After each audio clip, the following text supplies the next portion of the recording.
Hal kedua yang perlu kita ajarkan kepada anak-anak kita adalah Amsal 29 ayat yang ke-18. Firman Tuhan mengatakan, bila tidak ada wahyu, menjadi liarlah rakyat. Saudara, dalam bahasa Inggris dituliskan vision. Jadi kata wahyu ini ditulis dalam bahasa Inggris adalah vision. Vision atau visi. Apa bedanya? Apa maksudnya dengan vision? Yang dimaksud di sini menurut saya bahasa sederhananya adalah ini, tujuan. Jadi ini yang perlu kita ajarkan kepada anak-anak. Sebenarnya ini yang juga perlu kita miliki sih sebagai orang tua, apapun status kita. Kita juga perlu mempunyai visi atau tujuan dalam hidup kita. Sebab kalau enggak, Alkitab menuliskan maka akan menjadi binasa. Saudara, di dalam Roma 8 ayat 28 dituliskan, saya percaya setiap orang tidak peduli dari latar belakang apapun, setiap kita, bahkan sekalipun kita menganggap kelahiran kita ini tidak direncanakan, Roma 8 ayat 28 mengatakan begini, kita tahu sekarang bahwa Allah turut bekerja dalam segala sesuatu untuk mendatangkan kebaikan bagi mereka yang mengasihi Dia, yaitu bagi mereka yang terpanggil sesuai dengan rencana Allah.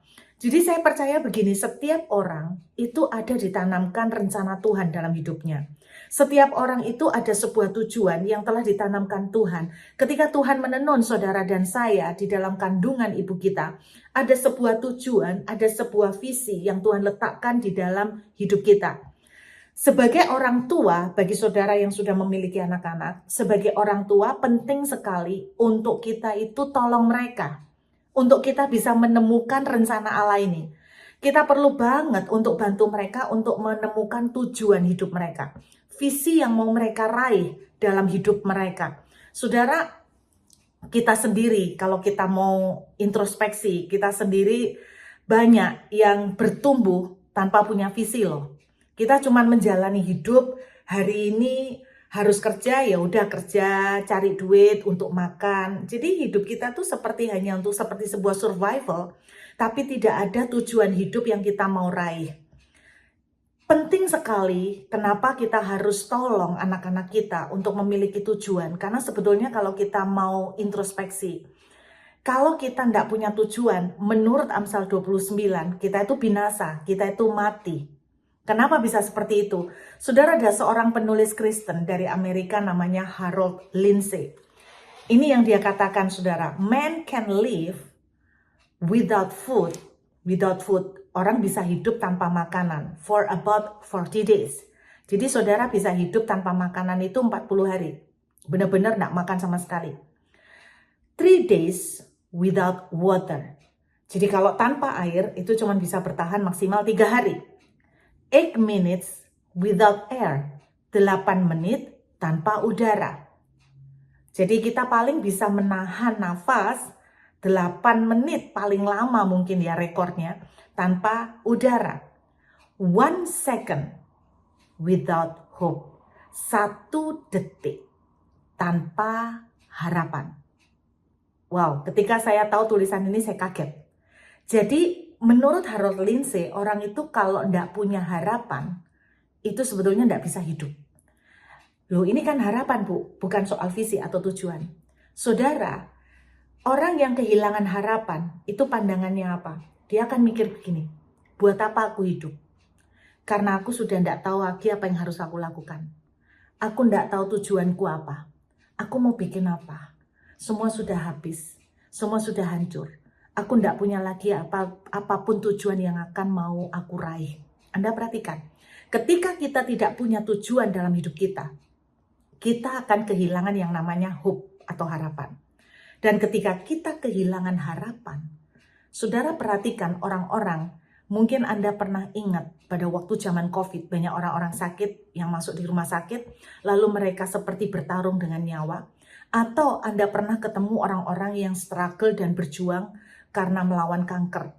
Saudara lihat, banyak dari orang-orang ini ketika mereka mulai kehilangan harapan dan mereka bilang begini, aku capek, aku mau pulang aja. Maka tidak akan lama, betul-betul dia akan meninggal. Saudara, orang kalau benar-benar sudah kehilangan harapan, itu ngeri. betul-betul akan mati, betul-betul akan binasa. Karena itu kita perlu banget memiliki sebuah tujuan. Saya membaca sebuah cerita tentang salah satu survivor dari kejadian di WTC beberapa tahun lalu. Ada satu survivor yang walaupun dia sudah tertimbun batu berhari-hari tanpa air, tanpa makanan, tapi dia masih bisa tetap hidup. Nah, ketika dia diwawancara, dia ditanya apa yang membuat dia bisa tetap bertahan sekian lama. Karena secara manusia itu sangat sulit. Jawabannya sederhana, karena dia merasa dia punya anak. Dan dia merasa anaknya belum bisa dia tinggalkan. Dia bilang, aku harus hidup sebab masih ada anakku yang aku tinggal di rumah. Dan dia memerlukan aku. Saudara, minimal orang seperti ini yang saya katakan, dia mempunyai visi. Visinya apa? Yaitu anaknya. Dia nggak bisa tinggalkan anaknya. Dia harus hidup untuk anaknya. Dan ketika dia mempunyai visi ini, harapan itu ada. Dan ketika itu harapan ada, dia akan tetap hidup. Makanya kalau kita ini tidak punya tujuan, saudara, itu yang akan terjadi. Kalau kita tidak punya tujuan, kita akan makin lama makin merosot, makin turun, habis. Ada orang pernah mengatakan begini ya, saudara. Orang itu tidak berguna. Orang menjadi tidak berguna bukan karena dia mati. Kan kita pandangannya selalu selama ini kan gini. Kalau orang sudah mati dia tidak bisa bikin apa-apa. Betul. Tetapi ada kata-kata seperti ini. Orang tidak berguna bukan karena dia mati. Tetapi orang itu menjadi mati karena dia tidak berguna. Kenapa kata-kata ini seperti itu, saudara? Maksudnya itu begini. Ketika orang mulai merasa dia tidak berfungsi, ketika orang mulai merasa dia tidak bisa mengejar sesuatu, tidak ada visi atau tujuan yang dia bisa raih, maka sebetulnya orang itu tinggal tunggu waktu, akhirnya akan mati. Jadi artinya kita perlu sekali untuk memiliki visi atau tujuan dalam hidup kita. Saya tidak tahu bagaimana dengan saudara, tetapi saya sendiri secara pribadi dan juga banyak dari teman-teman seusia saya pada waktu itu, banyak dari kita waktu lulus SMA, kita itu ditanya, visimu apa? Kamu habis ini mau ngapain? Mau ngambil jurusan apa? Terus terang banyak dari kita yang tidak tahu kita mau milih jurusan apa. Sederhana, karena kita tidak tahu tujuan kita itu mau kemana. Pokoknya pemikiran kita kebanyakan cuma sederhana, cari duit, ya udah. Nanti waktunya merit, ya udah merit, punya anak, ya udah sampai nunggu mati. Saya berharap kita punya lebih daripada itu karena saya percaya Tuhan menaruh di dalam hidup kita masing-masing sebuah tujuan yang luar biasa. Bukan sekedar cuman hidup, terus bertahan sampai akhirnya mati, lalu tidak berfungsi apa-apa. Seperti yang dikatakan seseorang, orang menjadi mati karena dia tidak berfungsi, karena dia tidak berguna, karena kita tidak punya tujuan. Saya ingat itu kenapa? Banyak dari kita pada waktu itu tidak punya tujuan seperti itu. Karena mungkin kita tidak pernah diarahkan juga.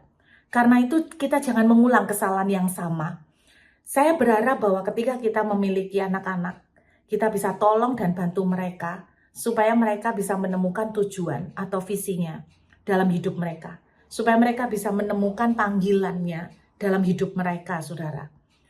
Saya tahu bahwa ini tidak gampang. Bahkan sampai sekarang pun masih terus tidak gampang, tetapi bukan berarti tidak mungkin dilakukan. Saudara, kalau kita tidak punya tujuan, saudara akan lihat perjalanan kita akan putar-putar. Akhirnya apa yang terjadi? Saudara, berapa banyak dari Anda dan saya yang kita waktu kuliah ngambil sebuah jurusan, pada hari ini akhirnya jurusan itu tidak kepake. Kalau dipikir-pikir, kenapa jurusan itu tidak kepake? Karena kita tidak tahu tujuan kita. Karena kita tidak tahu kita itu mau jadi apa. Kita itu tidak tahu kita mau bikin apa. Bersyukurlah dan berbahagialah bagi saudara yang menemukan visimu sejak sedini mungkin. Kalau Anda sudah tahu tujuan apa yang Anda akan raih, maka Anda tidak akan perlu berputar-putar. Sehingga apa? Kita tidak akan buang banyak hal. Tidak wasting time, tidak buang energi banyak. Akhirnya banyak dari jurusan-jurusan yang kita ambil sekarang banyak yang tidak dipakai semua. Sudah susah-susah misalnya jadi dokter, nasibnya ujungnya akhirnya cuma jaga toko. Sudah susah-susah belajarnya bertahun-tahun, akhirnya cuma kerja sesuatu yang di luar dari bidangnya. bukan salah, tapi alangkah baiknya kalau memang kita sudah tahu tujuan kita, misalnya mau buat bisnis, mau bikin toko, alangkah lebih indahnya kalau kita sudah persiapkan itu dari sejak awal, sehingga apa yang kita lakukan tuh semakin tajam. Karena itu saudara, kita udah pengalaman dari pengalaman kita dulu. Saya berharap bahwa kita akan mengajarkan anak-anak kita tentang mengajar dan membantu mereka tentang tujuan, menolong mereka untuk bisa menemukan visi mereka ke depan. Visi yang seperti apa saudara? Itu yang harus kita cari. Ada anak-anak yang memang sudah dari mulai kecil sudah kelihatan banget tuh passionnya. Mungkin dia passionnya dari kecil tuh memang menggambar, melukis, saudara. Saya berharap kita itu bisa support mereka, dukung mereka. Saudara, banyak dari orang tua itu kadang-kadang punya visi personal. Jadi dulu misalnya nih ceritanya, dulu dia kepengen jadi dokter, tapi karena tidak ada uang, orang tuanya mungkin tidak mampu menyekolahkan kedokteran, akhirnya dia paksa anak untuk sekolah kedokteran. Padahal anaknya mungkin lebih suka di art. Nah, banyak dari kita terus terang, kalau kita mau introspeksi, banyak dari kita ngomong begini, lu dapat duit berapa kalau dari art? Lu dapat duit berapa kalau dari seni? Emangnya lu tukang gambar bisa dapat duit? Lu tukang gambar bisa hidup? Saya tetap percaya begini saudara, ketika seseorang itu menjadi tajam dalam sebuah bidang yang dia kerjakan, maka saudara, saya percaya dia tidak mungkin tidak bisa makan. Saya percaya orang tuh kalau sudah tajam di satu bidang, saya percaya itu akan selalu ada jalan untuk dia bisa hidup dan makan. Saya mau ajak kita melihat di dalam kitab Keluaran, pasal yang ke-31, saudara. Ini ada seorang anak muda yang namanya Bezalel. Sejarah menceritakan bahwa anak ini sekitar umur 15 tahun. Keluaran pasal 31, ayat 1, kita baca mulai dari ayat 1. Berfirmanlah Tuhan kepada Musa, lihat telah kutunjuk Bezalel bin Uri bin Hur dari suku Yehuda, dan telah kupenuhi dia dengan roh Allah, dengan keahlian dan pengertian dan pengetahuan dalam segala macam pekerjaan, untuk membuat berbagai rancangan supaya dikerjakan dari emas, perak, dan tembaga. Lalu kemudian untuk mengasah batu permata supaya ditata, untuk mengukir kayu, untuk bekerja dalam segala macam pekerjaan. Kalau menurut saya Bezalel ini karunianya macam-macam. Handyman iya, di art iya, bahkan di ayat yang lain diceritakan bahwa Bezalel ini juga mendesain kain-kain. Jadi mendesain kain. Nah, orang ini punya karunia, punya kemampuan, punya passion di bidang art juga. Kalau kita mengerjakan sesuatu itu, kita sudah tahu dan visi tujuannya, memang passionnya seperti Bezalel ada di dalam dunia seperti ini, handyman, art. Saya berharap bahwa orang tua, keluarga yang ada boleh mendukung, bantu mereka, support mereka, investasikan untuk mereka. Karena saya percaya bahwa anak-anak itu adalah investasi kita di masa yang akan datang. Tidak semua anak memang sudah kelihatan passionnya sejak dari kecil. Kalau memang ada anak-anak yang belum kelihatan passionnya, disitulah tugas dan tanggung jawab sebagai orang tua untuk bisa tolong mereka sampai mereka menemukan. Saudara, ada anak-anak, jadi ini case by case ya, ada anak-anak yang memang dia tuh tidak punya passion. Mungkin nggak punya visi, dia mau ngapain, mau kuliah apa, semua oke. Saya temukan itu pada beberapa anak. Sehingga akhirnya orang tua yang menanamkan visi itu ke mereka. Jadi contohnya, udah kamu ngambil IT aja, karena ini bagus, nanti prospeknya cerah. Dia oke-oke aja. Dia menjalani aja karena dia tipikal dengan karakter yang oke-oke aja. Dikasih apa ya dijalanin gitu loh.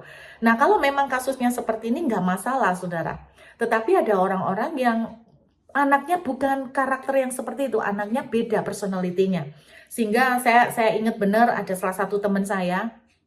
Itu dari sejak dia mau kuliah. Itu orang tuanya memaksa dia untuk ngambil jurusan arsitek. Anak ini bisa ngerjakan, bahkan kumlot lagi saudara. Tetapi detik setelah dia lulus, dia sama sekali tidak mengerjakan arsiteknya. Yang terjadi adalah dia cuma buka toko. jual pakaian dalam lagi. Saya sempat mikir apa hubungannya ya sekolah arsitek sama jual toko pakaian dalam gitu kan.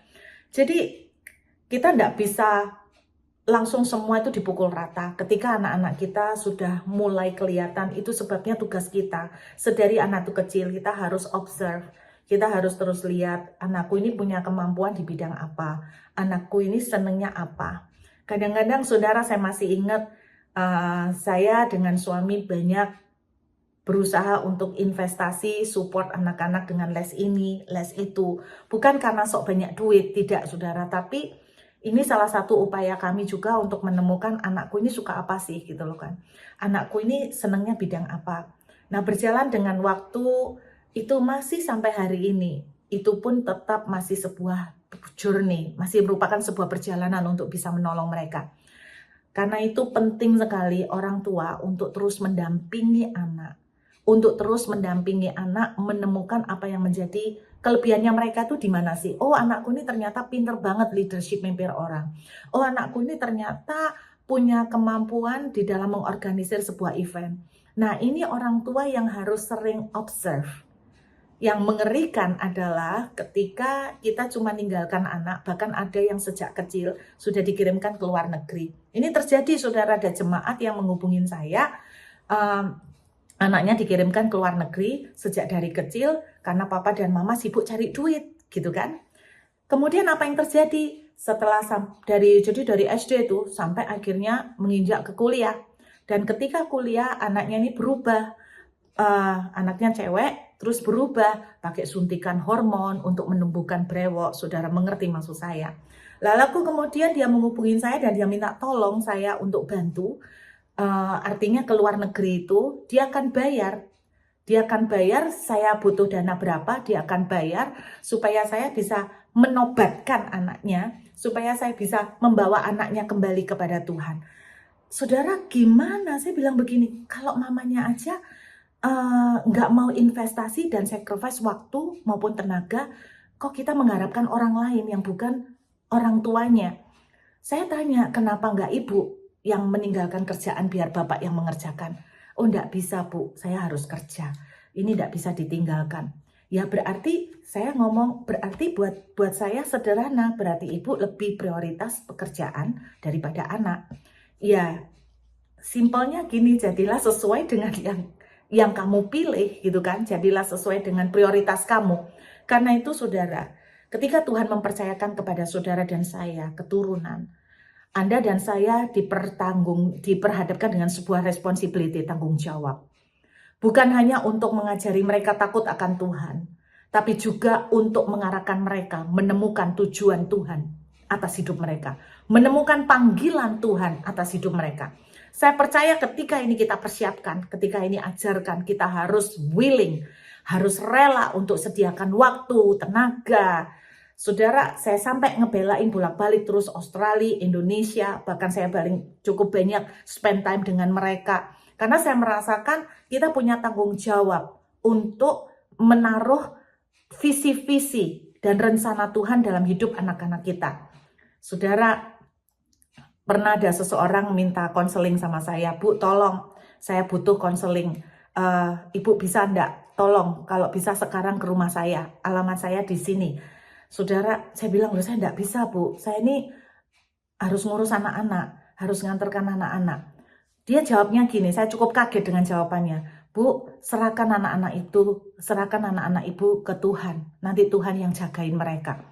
Saudara, Tuhan nitipkan anak ke kita. Jangan saudara dan saya nitipkan lagi anak kita ke Tuhan. Gimana? Tuhan nitipkan anak ke kita untuk kita yang punya tanggung jawab mendidik mereka, mengajarkan mereka, mendampingi mereka, apa yang Tuhan mau ditaruh dalam hidup mereka. Jadi jangan dititipkan balik Tuhan yang kita jadikan sebagai babysitter. Karena itu ingat, ini hal kedua yang perlu ditanamkan, yaitu temukan visi, tujuan mereka mau jadi seperti apa. Apa yang mereka mau raih dalam hidup mereka. Itu yang perlu diajarkan juga kepada mereka.